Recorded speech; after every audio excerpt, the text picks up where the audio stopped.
nation where unknown forces strike the edge of ecology. So it's Friday, June the 9th in the UK, and we've just had a general election, as I'm guessing listeners in the UK will be very well aware of, but I'm aware we have subscribers from all over the globe. And this is a bit of a sort of ad hoc episode. Just wanted to kind of put something out there, just interesting to mark the day, mark the occasion. So probably not necessarily a surprising result. I suppose it's probably something that many people expected, but we've got what's known as a hung parliament, which essentially means that as part of what's known as the first past the post system, no one was quite able to gain a majority government, and a majority meaning, I think in this case, 326 parliamentary seats. It looks, based on the results, that the Conservatives essentially came close. They got 318 seats, which was 42% of the share of the vote, whereas Labour defied all odds with Jeremy Corbyn and gains 29 seats. Well, I think many expected them to maybe gain a handful of seats or perhaps even lose some, but actually they made great strides, doing arguably better, I think, than even Tony Blair did back in the day when the Conservatives actually managed to win. Sorry, the Labour Party actually managed to win an election, and therefore we got Tony Blair as a Prime Minister. But the interesting thing about this morning is there's a very strange mood, I think, because people seem to be kind of in all of the pro-Labour, pro-Corbyn camp. If social media is anything to go by at all, they seem to be in a sort of celebratory mood today, because it feels almost like a victory for Labour. But really, it isn't a victory for Labour, because we've still got a Conservative government, and Theresa May has apparently she's going to make a statement shortly, so it'd be interesting to hear that. But as well as that, we've been told that she's looking to form a coalition with a Northern Irish party called the DUP, which only has 10 seats, but they're relatively large by smaller party standards. So what does that mean? I guess it means that they're trying to form a majority government, so that will give them more than they need to have a majority. But the interesting question now is, obviously, will that mean that they actually have the ability to actually command firm legislation, which is what Theresa May is pushing for, such as the hard Brexit idea and all of this quite firm austerity measures. So it's obviously all up in the air at the moment. It's a very interesting time, but I feel a little bit disappointed about the result, because I kind of think we needed a firm decision. We needed either a firm Labour government or a firm Conservative government. The fact we've got a little bit of both now is a bit worrying. But anyway, here's Theresa May. She's about to go do a live broadcast. I have just been to see Her Majesty the Queen, and I will now form a government. A government that can provide certainty and lead Britain forward at this critical time for our country. This government will guide the country through the crucial Brexit talks that begin in just 10 days, and deliver on the will of the British people by taking the United Kingdom out of the European Union.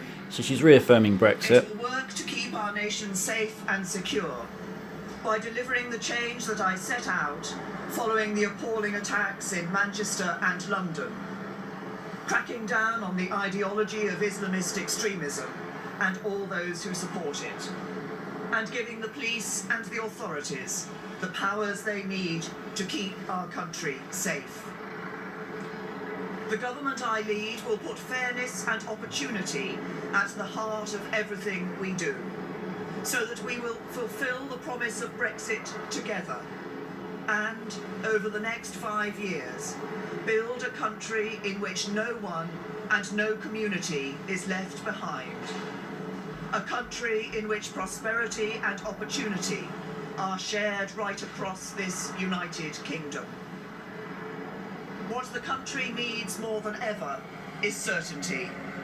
And having secured the largest number of votes and the greatest number of seats in the general election, it is clear that only the Conservative and Unionist Party has the legitimacy and ability to provide that certainty by commanding a majority in the House of Commons. As we do, we will continue to work with our friends and allies in the Democratic Unionist Party in particular. Our two parties have enjoyed a strong relationship over many years, and this gives me the confidence to believe that we will be able to work together in the interests of the whole United Kingdom.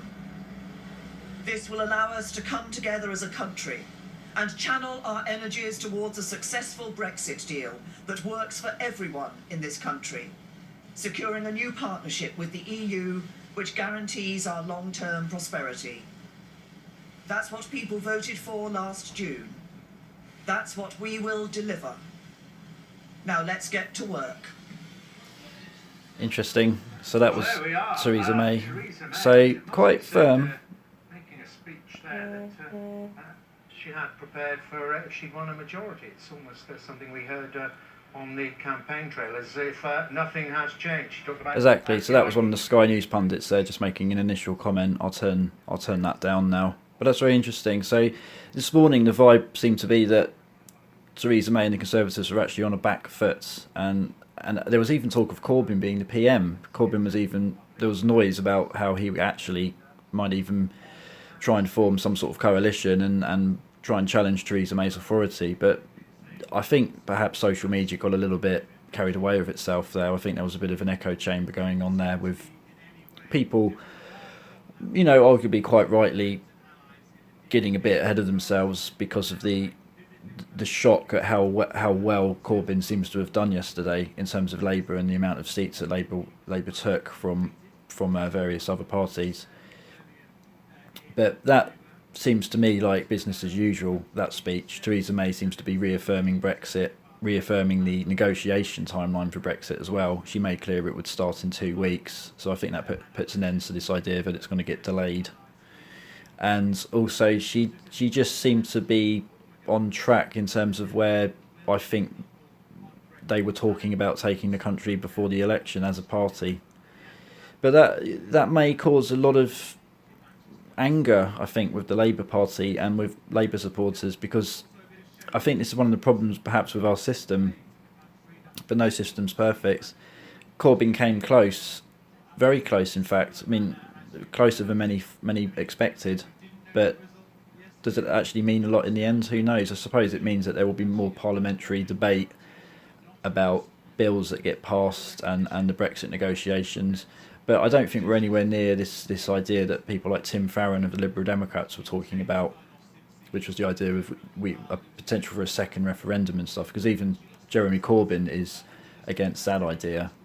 So although it's quite an exciting morning and it feels like a bit of an interesting result, personally, I think after the smoke has cleared, I don't think we're going to see a great change in the direction of the UK as a result of this. I think we're still going to get a Brexit that, I mean, I don't like to use the whole terminology about hard and soft Brexits, but this doesn't seem to me like it's going to change matters much. I mean, personally, I think it's a good thing, really, because it perhaps puts us back into the centre of where we should be, and it's moving us away from a fundamentalist right or a fundamentalist left position, and perhaps centralising politics in the UK again. But there you go. It's an interesting moment, interesting piece of British history, I think, today. A crossroads, I guess, really. A snap election, which the Conservatives assumes they would win. She didn't even turn up for the TV debates. They were that confident. And there was almost an upset. By upset, I mean essentially a result that flew in the face of expectations from the pundits. But based on that, I think it looks like the Conservatives are going to carry on as usual, perhaps with a reshuffle of cabinet. But from this, I'm not seeing any great change in the sway of things. It just looks like perhaps there's been a little bit of a Labour momentum. One thing Theresa May did say in that, which I noticed, was she mentioned in 5 years' time, or she talked about the idea of 5 years of government. So I think that rules out the idea that the Conservatives are expecting another election as a result of this hung parliament. It doesn't seem like that's on the cards now. So there you go, that's interesting. So if you're in the UK, it's an interesting moment. If you're not, that's just a little bit of a snippet of information about what's going on in this country right now.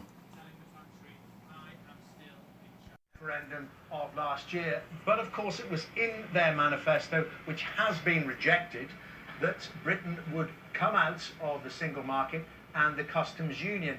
There are complicated questions here about which will of the people do you listen to? Well, they always existed, didn't they? She always gave an interpretation of the Brexit mandate. That was her interpretation, and then she sought that to be affirmed in this election.